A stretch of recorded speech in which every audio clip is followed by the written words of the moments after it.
আমি জানতে চাই গয়েশ্বর বাবু কোথায় ছিলেন এতদিন? কোথায় ছিলেন? কোথা থেকে এলেন? কোথায় পালিয়েছিলেন? ভারতে? মাথায় তো দেখছি গান্ধী টুপি, কি একটা টুপি পরে এখন ভণ্ডামি শুরু করুন। বিএনপি এখন ভেগ করেছে, এখন ভণ্ডামি শুরু করেছে।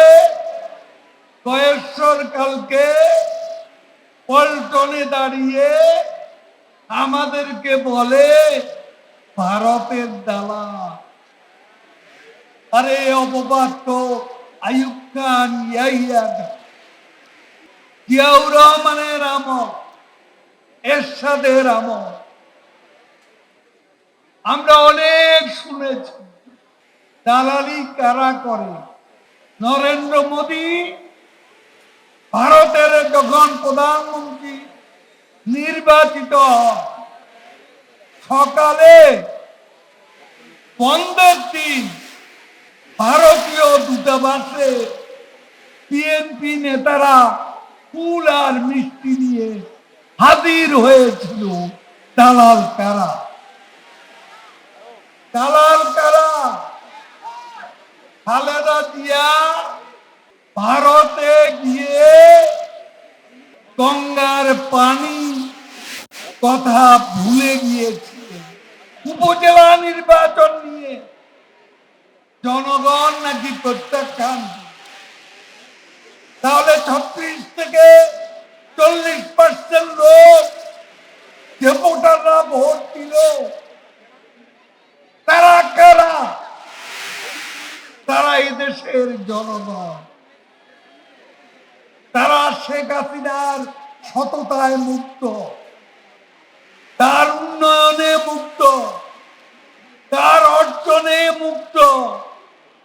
আজকে বিএনপি আমরা বলতে চাই গঙ্গার পানি শেখ হাসিনাই এনেছে। 68 বছরে সীমান্ত সমস্যার বাস্তবায়ন কে করেছে?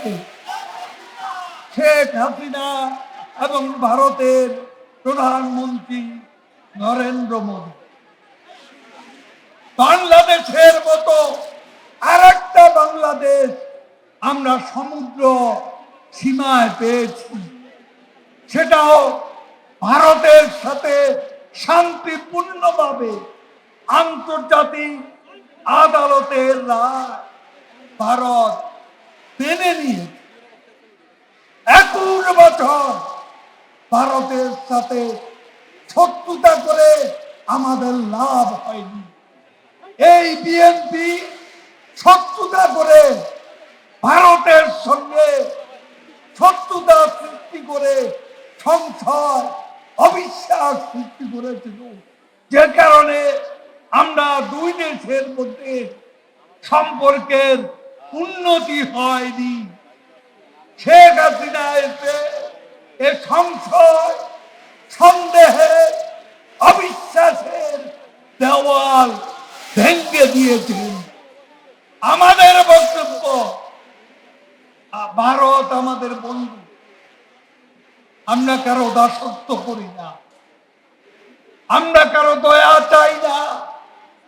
আমাদের শক্তি শেখ হাসিনার শক্তির উৎস এই দেশের মানুষ, এই দেশের জনগণ আমাদের ক্ষমতার উৎস। ভারতের কাছে আমাদের ক্ষমতা আমরা চাই না, বন্ধুত্ব চাই। কারণ এই বন্ধুত্ব আমাদের স্বার্থেই দরকার। শত্রুতা করে আমাদের ক্ষতি করেছে 21 বছর, আমরা সেই অবস্থায় আর ফিরে যেতে চাই না। মার্কিন সহকারী পররাষ্ট্রমন্ত্রী বাংলাদেশে আসছে, বিএনপি নেতারা আবার দাঙ্গা হয়ে গেছে, আবার ক্ষমতার স্বপ্নে বিভোর হয়ে গেছে। আরে বেকুবের দল লু আসছেন বাংলাদেশে শেখ হাসিনা সরকারের সঙ্গে সম্পর্ক আরো এগিয়ে নিতে, বিএনপির স্বপ্ন পূরণের জন্য আমেরিকাও আর আসবে না, কেউই আসবে না। লন্ডন থেকে ডাক দিয়ে কোনো লাভ হবে না। আবারও নাটক শুরু করেন, খেলা কিন্তু আবারও হবে, খেলা আবারও হবে। এলো খবরের কাগজ, নিখাত, নির্ভীক, নিরপেক্ষ।